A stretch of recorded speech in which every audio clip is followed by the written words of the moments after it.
Madam मध्ये सुकर काही मॅडम. डिस्टर्बन्स आल्यामुळे थोडस थांबले होते मी. Okay okay continue okay. करते पुढे. हो येस येस. तर एकंदरीत व्हर्जिनिटीच्या संकल्पनेवर आपल्याकडे बोललंच जात नाही. खरं तर जे नैसर्गिक आहे त्याबद्दल का बोललं जाऊ नये. आपल्याकडे सेक्स एज्युकेशन मुलांना शाळा स्तरावर दिलं पाहिजे, ते दिलं जात नाही आणि त्यातूनच लिंगभेद, त्याचबरोबर ज्या इनइक्वॅलिटीज आहेत आपल्या भारतीय समाजामध्ये त्या वाढताना दिसून येत आहेत. अर्थात जी गोष्ट नैसर्गिक आहे, म्हणजे मी आता जस्ट सांगण्याच्या आधीच तांत्रिक अडचणीमुळे मी ती सांगितली नाही, पण एक नैसर्गिक कायदा असतो जो निसर्गाने निर्माण केलेला असतो, जो मानवी अधिकाराच्या संदर्भातला असतो. नैसर्गिक कायद्यावर सामाजिक कायदे तयार होतात आणि सामाजिक कायद्यांवर कायदेशीर कायदे, ज्याला आपण लीगल लॉज असं म्हणतो. एकंदरीत जर आपण विचार केला तर आपल्याला असं लक्षात येतं की नैसर्गिक कायदे हे अत्यंत मूलभूत पातळीवरचे असतात. ज्या मूलभूत पातळीवर स्त्रियांना मानवी अधिकार मिळायला पाहिजेत. स्त्रिया किंवा इतर समाजातील घटक त्यांच्या स्थानाचा जर आपण विचार केला तर तो आजही आधुनिक काळामध्ये, म्हणजे आज आपण टेक्नॉलॉजीमध्ये आहोत आणि ज्या नॅनो टेक्नॉलॉजीमध्ये आपण अगदी मंगळ ग्रहावर जायची तयारी ठेवलेली आहे, तिथे आपल्याला पृथ्वीवर आपलं स्थान निश्चित करता येऊ नये ही बायकांसाठी शोकांतिका आहे. आणि म्हणून मला कष्टकरी स्त्रिया जास्त सक्षम वाटतात. एकंदरीत ज्या पुनरुत्पादनाच्या प्रक्रियेचा आपण विचार केला, लैंगिकतेचा विचार केला, त्यात स्त्रियांना मानवी अधिकारांची उपलब्धी होऊ नये. म्हणजे मला असं वाटतं की कार्ल मार्क्स अजून जिवंत आहे. कार्ल मार्क्स कधीही मरणार नाही असं मला वाटतं. कारण कार्ल मार्क्सने जी वर्गव्यवस्था मांडली त्या वर्गव्यवस्थेमध्ये खरं तर स्त्रियांचं स्थान कुठेच आपल्याला दिसत नाही. म्हणून डॉक्टर बाबासाहेब आंबेडकरांचा मगाही मी उल्लेख केला होता, तो याचसाठी की जेव्हा संविधानामध्ये आपले हक्क आणि कर्तव्यांची निश्चिती असताना आपल्याला व्यक्ती म्हणून कोणते अधिकार प्राप्त आहेत हे अधिकतम स्त्रियांना अजूनही माहिती नाही आणि ते माहिती करून घेण्याची इच्छा आपल्यामध्ये नसावी. मग म्हणूनच मला असं वाटतं की कदाचित आपण स्वतःला सुशिक्षित मानायचं का, तर उत्तर नाही असं येत. आणि म्हणून एकंदरीत मी अगदी 10 मिनिटात माझं पुढचं संभाषण संपवणार आहे.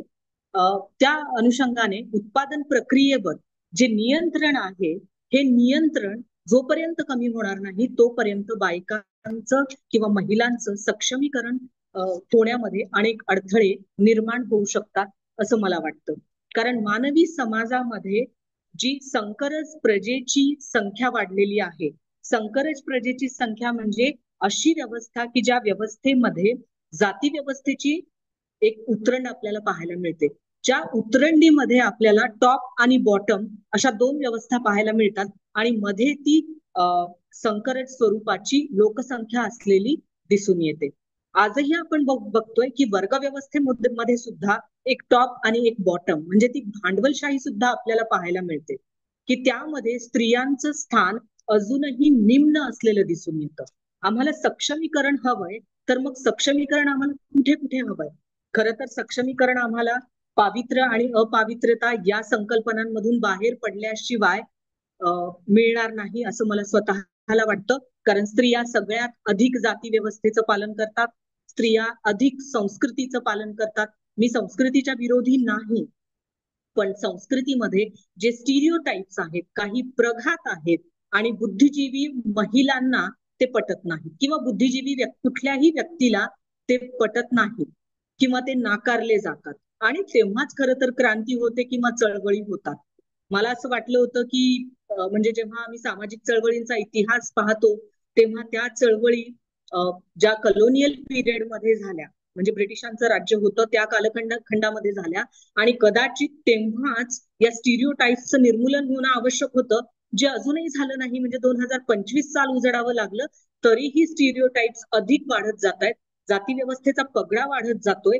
आधुनिकता आपण ज्याला म्हणतोय ती फक्त कपड्यांनी आधुनिकता येणार नाहीये किंवा तुमच्या राहणीमानाने आधुनिकता येणार नाहीये. आपण पोस्ट मॉडर्निटी मध्ये आहोत, आपण नॅनो एज मध्ये आहोत आणि तरीही आमचे स्टिरियोटाइप संपलेले नाहीत, आमचे पूर्वग्रह दूषित विचार दूर झालेले नाहीत आणि आम्ही बुद्धिजीवी नाहीये. तोपर्यंत सक्षमीकरण साध्य होणार नाही असं मला वाटतं. कारण स्त्रियांना सक्षमीकरणाचा मुद्दा जो मांडला जातो ना, तो मुद्दा त्यांच्या चॉईसेसच्या संदर्भात सुद्धा असतो. जसं मी म्हटलं की त्यांच्या लैंगिकतेवर नियंत्रण प्रस्थापित केलं जातं, त्यांच्या पुनरुत्पादनावर नियंत्रण प्रस्थापित केलं जातं, तसं त्यांच्या चॉईसेसवर सुद्धा नियंत्रण असलेलं दिसून येतं.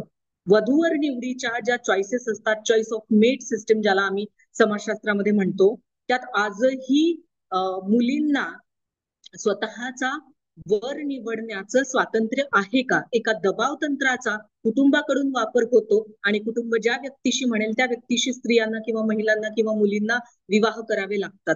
अर्थातच तिने साडी कोणती घालावी ही चॉईस सुद्धा तिला नसावी ही शोकांतिका आहे. अर्थातच आपल्याकडे सॉरी टू से पण स्वतःचं घर कसं असावं याच्या चॉईसेस तिला नाहीयेत. स्वतःचं अस्तित्व कसं असावं, तिने काय घालावं, तिने कसं समाजात वावरावं आणि तिने कोणत्या अपॉर्च्युनिटीज घ्याव्यात, कोणत्या संधी घ्याव्यात याचं स्वातंत्र्य अजूनही तिला मिळालेलं नाही. आणि हे मिळवण्यासाठी मला असं वाटतं आता स्त्रियांनीच या संदर्भात संघर्ष करायला हवा. म्हणून मी म्हटलं की कार्ल मार्क्स मरणार नाही. मानवी इतिहास जेव्हा आपण पाहतो तेव्हा त्या मानवी इतिहासामध्ये कार्ल मार्क्स म्हणतो की संघर्ष हा अगदी मूलभूत आहे आणि तो नाकारता येत नाही.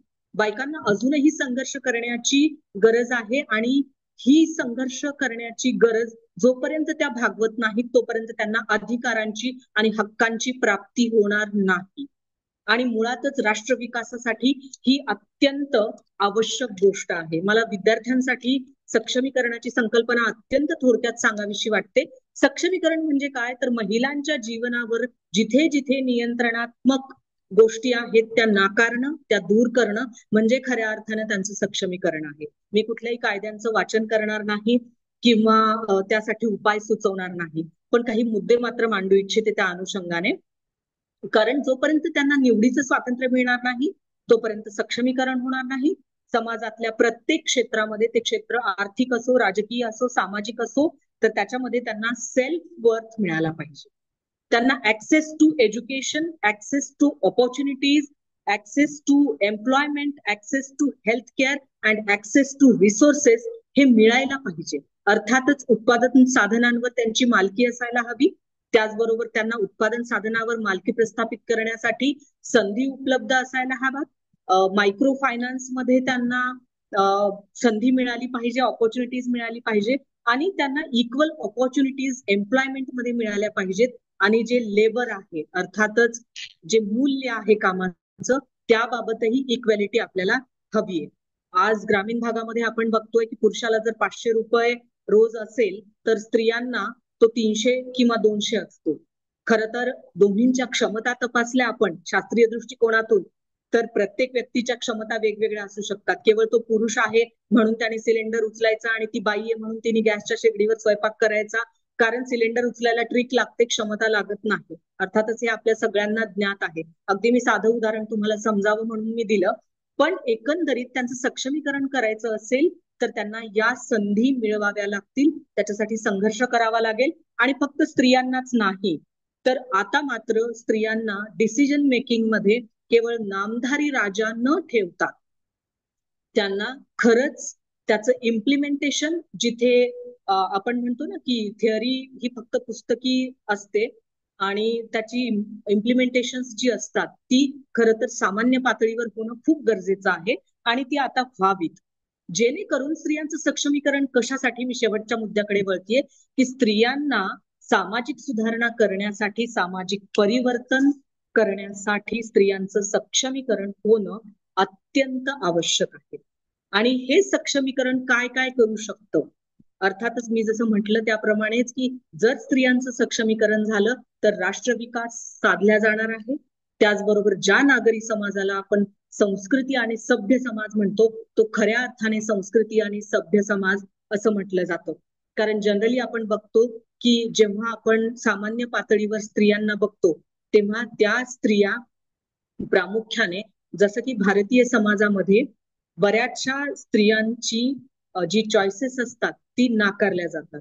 अगदी तुमच्या पाहण्यात हे चित्र नसेल, म्हणजे बाई कुठे आहे, बाई मीडियामध्ये कशी आहे, बनेंच्या जाहिरातीमध्ये बाई का दाखवली जाते, म्हणजे माध्यमांमध्ये बाई कशी दाखवली जाते, अत्यंत गलिच्छ पातळीवर बाई दाखवली जाते. तिच्या प्रतिमांची उहापोह आज सोशल मीडिया जी माध्यमं आहेत त्या माध्यमातून सुद्धा बाईची ज्याप्रमाणे प्रतिमा दिली जाते ती प्रतिमा सुद्धा अत्यंत वाईट परिस्थितीने मांडली जाते. म्हणून media, woman in media, woman in development या गोष्टींचा आपण आजही विचार करायला हवा, जो अत्यंत आवश्यक आहे. कारण जर आपल्याला सोशल इक्वॅलिटी आणायची असेल, एक आर्थिक विकासामध्ये सुद्धा स्त्रियांचा जो सहभाग आहे तो मोजायचा असेल तर आपल्याला त्यांचं सक्षमीकरण आवश्यक मानलं जातं. कारण भारतीय समाजामध्ये इतके स्टिरियोटाइप्स आहेत की ज्या समाजामध्ये सिगरेट पिणाऱ्या बाईचं चित्र किंवा तशी ऍक्शन सुद्धा आजही पचली जात नाही. बाई गाड्यावर जाऊन चहा पिऊ शकत नाही, तिला आहेत चॉईसेस नाहीयेत. उलट असं सांगितलं जातं की तिने मोठ्याने हसलं नाही पाहिजे, तिने गाड्यावर चहा नाही पिला पाहिजे, तिने सिगरेट नाही ओढली पाहिजे. इकडे सिगरेट ओढणारा पुरुष आम्हाला हँडसम वाटतो पण बाई आम्हाला ब्युटिफुल नाही वाटत. अर्थात मी एक उदाहरण दिलं, व्यसन वाईटच आहे पुरुष आणि स्त्रियां दोघांसाठीही. पण मग स्त्रियांना चॉईसेस कुठे आहे ते त्यांना मिळायला हवेत. आपल्याला समाजाची मानसिकता बदलायसाठी, खर तर हा शब्द इतका कोरडा झालाय ना, समाजाची मानसिकता, समाजाची मानसिकता, आणि आपण समाजाचा भाग आहोत हे साफ विसरतो. एखाद्या बाईकडे बाई म्हणून बघणं हे मुळात चुकीचं आहे. एखाद्या बाईकडे तुम्ही व्यक्ती म्हणून ज्या दिवशी बघायला शिकाल, तुमचा जो रॅशनॅलिटीचा चष्मा जर तुम्ही लावला ना, तर कदाचित तो रॅशनॅलिटीचा चष्मा तुम्हाला फक्त एक व्यक्ती दाखवू शकते. बाई किंवा पुरुष हा भेद त्या चष्म्याला अमान्य असलेला दिसून येतो. आणि तेव्हाच खऱ्या अर्थाने भारतीय समाजामध्ये किंवा जगभरामध्ये स्त्रियांचं सक्षमीकरण होईल असं मला वाटतं. आंबेडकरांनी ज्या वेळेला हिंदू कोड बिल संसदेमध्ये मांडलं होतं त्यावेळेचा जर आपण इतिहास बघितला तर आपल्याला लक्षात येतं की सर्व जातीच्या स्त्रियांसाठी हिंदू कोड बिल म्हणजेच हिंदू वारसा हक्क असू द्या किंवा पतीच्या संपत्तीतला वाटा असू द्या किंवा आज मुलीला वडिलांच्या संपत्तीतला वाटा असू द्या, हा केवळ हिंदू कोड बिलमुळे आपल्याला मिळतोय. याची जाणीव आज कित्येक स्त्रियांना नाहीये. आपल्याला कोणते अधिकार आहेत, आपण आदर्शवादांच्या संकल्पनामध्ये किती अडकलं पाहिजे, पावित्र्याच्या संकल्पनामध्ये आणि आदर्शवादामध्ये किती अडकलं पाहिजे. समाजशास्त्रामध्ये याला एक संकल्पना वापरली जाते, glorification of the woman role, म्हणजे स्त्रियांच्या भूमिकांचं जे गुळगुळीतपणा असतो ना तो दिला जातो. आणि तो गुळगुळीतपणा म्हणजे काय, तर आई प्रेमळ असली पाहिजे, बायको आदर्श असली पाहिजे आणि मुलगी आज्ञाधारक असली पाहिजे. व्हॉट अबाउट द मेन, पुरुषांच्या बाबत काय, मोठं प्रश्नचिन्ह आहे. एका हिंदू विवाहित स्त्रीला जर विवाहित असल्याचं लायसन म्हणून मंगळसूत्र घालावं लागत असेल तर पुरुषासाठी काय, संस्कृतीने त्याला कोणत्या जोखडात अडकवलंय, त्याला सूट का दिली जाते, या प्रश्नांची उहापोह मला वाटतं या वन डे नॅशनल कॉन्फरन्समध्येच आपण करतोय. आणि त्यासाठी मी सूर्यवाड सरांचे मनस्वी धन्यवाद मानते. आणि मुळात जाता जाता काही गोष्टी मी तुम्हाला सांगू इच्छिते की स्त्रियांच्या सक्षमीकरणाच्या संदर्भामध्ये काय आपण केलं पाहिजे. एक तर आपण स्त्रियांना जे रिसोर्सेस आहेत, स्त्रोत आहेत, अर्थातच ते उत्पादन साधनाचे असू शकतात, हेल्थ केअरच्या संदर्भातले असतात, आर्थिक घटकांच्या संदर्भातील असतील, हे आपण उपलब्ध करून दिले पाहिजेत. त्याचबरोबर शिक्षण आणि साक्षरता ही मूलभूत साधन आहे स्त्रियांच्या सक्षमीकरणासाठी. त्याचबरोबर त्यांची जी स्किल्स आहेत, त्यांची जी कौशल्य आहेत ती एनहान्स केली पाहिजेत, ती वाढवली पाहिजेत आणि ती त्यांची जी एम्प्लॉयबिलिटी आहे त्यावर कुठल्याही शंका न घेता त्यांना समान संधी उपलब्ध करून दिल्या पाहिजेत. त्याचबरोबर राजकीय क्षेत्रामध्ये, सामाजिक क्षेत्रामध्ये स्त्रियांना निर्णय प्रक्रियेमध्ये समाविष्ट करून घेतलं पाहिजे आणि त्यांना आर्थिक संधी उपलब्ध करून दिल्या पाहिजेत. खरं तर कायदेशीर दृष्टिकोनाचा जर आपण विचार केला तर कायद्याने हक्कांचे संरक्षण करावे असं एक मत व्यक्त केलं जातं. आणि त्याचबरोबर सक्षमीकरणासाठी आपल्याला जेंडर इनइक्वॅलिटीज जेंडर इक्वॅलिटीज ज्या आहेत त्या प्रमोट केल्या पाहिजेत कायद्यांमुळे. आणि त्यामुळे कायद्यांमध्ये सुधारणा होणं आवश्यक आहे. त्याशिवाय नॅरो माइंडेड ऑर्थोडॉक्स समाज व्यवस्थेतले स्टिरियोटाइप्स जे आहेत ते कमी होणार नाहीत, त्यांच्या संधीला मर्यादा निर्माण होणार नाहीत, त्यांच्या क्षमतेला मर्यादा निर्माण होणार नाहीत. आणि या अनुषंगाने काही स्त्रीवादी संघटना ज्या आंतरराष्ट्रीय स्तरावर सुद्धा काम करतात त्या संघटनांची मी तुम्हाला माहिती देऊ इच्छिते अगदी 2 मिनिटांमध्ये. UN वुमन नावाची एक संघटना आहे जी United Nations entity for gender equalities साठी काम करते.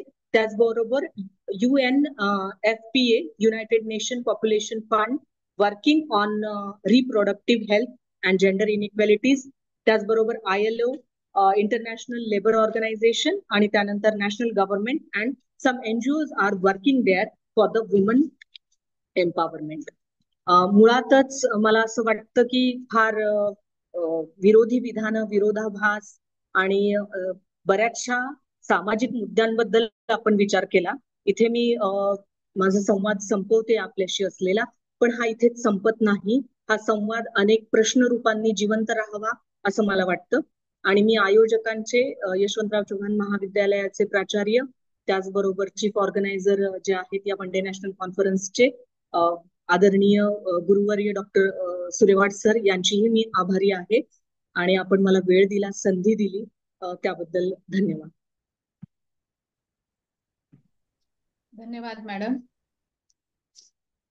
आत्ताच आपल्याला या सेमिनारमध्ये प्रमुख वक्त्या ज्या आहेत, अहिल्यादेवी अंजनडोकर मॅडम यांनी महिला सबलीकरण या विषयावरती अगदी सखोल मार्गदर्शन केलं. आदिम काळापासून ते सद्यस्थितीपर्यंत महिलाची स्थिती काय होती आणि आताच्या काळामध्ये महिलांची स्थिती बदलवण्यासाठी काय गरजेचं आहे, या सगळ्यावरती मॅडमनी अगदी खूप छान मार्गदर्शन केलं. त्याबद्दल मॅडमचे मी खूप खूप आभार मानते. धन्यवाद मॅडम. यानंतर मी या सेमिनारचे आभार मानण्याची विनंती डॉक्टर संजय जाधव सरांना करते की सरांनी या राष्ट्रीय सेमिनारचे आभार मानावेत. Doctor Sanjay Jadhav sir. धन्यवाद मॅडम. मराठवाडा शिक्षण प्रसारक मंडळाचे यशवंतराव चव्हाण महाविद्यालय अंबाजोगाई समाजशास्त्र विभाग आयोजित gender equality and women empowerment या विषयावर एक दिवसीय राष्ट्रीय सेमिनार आयोजित करण्यात आलेला आहे. या सेमिनारचे अध्यक्ष म्हणून आपल्या महाविद्यालयाचे शिस्तबद्ध प्राचार्य डॉक्टर शिवदास शिरसाट सर यांनी अध्यक्षीय समारोप करून मार्गदर्शन केले. त्याबद्दल मी संयोजकाच्या वतीने त्यांचे आभार मानतो. तसेच या सेमिनारचे रिसोर्स पर्सन म्हणून जेंडर इक्वॅलिटी या विषयावर प्रोफेसर संजय कुमार, प्रोफेसर व संशोधन मार्गदर्शक, पदव्युत्तर अभ्यास आणि संशोधन केंद्र, समाजशास्त्र विभाग, NAS कॉलेज मेरठ उत्तर प्रदेश यांनी अतिशय सविस्तर असं मार्गदर्शन केलं. त्याबद्दल मी संयोजकाच्या वतीने त्यांचेही आभार मानतो. तसेच दुसऱ्या सत्राचे प्रमुख रिसोर्स पर्सन प्राध्यापक अहिल्यादेवी अंजनडोहकर मॅडम यांनी वुमेन्स एम्पॉवरमेंट या विषयावर सखोल मार्गदर्शन केलं. त्याबद्दल मी संयोजकाच्या वतीने त्यांचे आभार मानतो. तसेच या सेमिनारसाठी प्रमुख उपस्थिती डॉक्टर रमेश शिंदे सर उपप्राचार्य, तसेच स्वप्नील धोंडे सर उपप्राचार्य, डॉक्टर मुकुंद राजपंके सर समन्वयक अंतर्गत गुणवत्ता हमी विभाग हेही उपस्थित होते. त्यांचेही मी संयोजकाच्या वतीने आभार मानतो. तसेच या या सेमिनारचे प्रमुख पाहुण्यांचा परिचय करून देणारे डॉक्टर भारत पल्लेवाड सर यांचे मी संयोजकाच्या वतीने आभार मानतो. तसेच आपल्या ग्रंथालयाचे ग्रंथपाल प्रमुख प्राध्यापक सुनील भोसले सर यांचेही मी संयोजकाच्या वतीने आभार मानतो. तसेच या कार्यक्रमाचे सूत्रसंचालन करणाऱ्या खंदारे मॅडम यांचेही मी संयोजकाच्या वतीने आभार मानतो. तसेच या सेमिनार आयोजित करण्यासाठी अली सर आणि इतर महाविद्यालयाचे कर्मचारी यांनी जे सहकार्य केलं या सर्वांचे मी संयोजकाच्या वतीने आभार मानतो. आणि अध्यक्षांच्या परवानगीने हा सेमिनारचा कार्यक्रम संपन्न झाला असे घोषित करतो. हा, धन्यवाद सर. सर्व सहभागी प्राध्यापकांना विनंती आहे की ही लिंक आपोआप बंद होत नाही, कृपया आपण स्वतःहून बाहेर पडावे.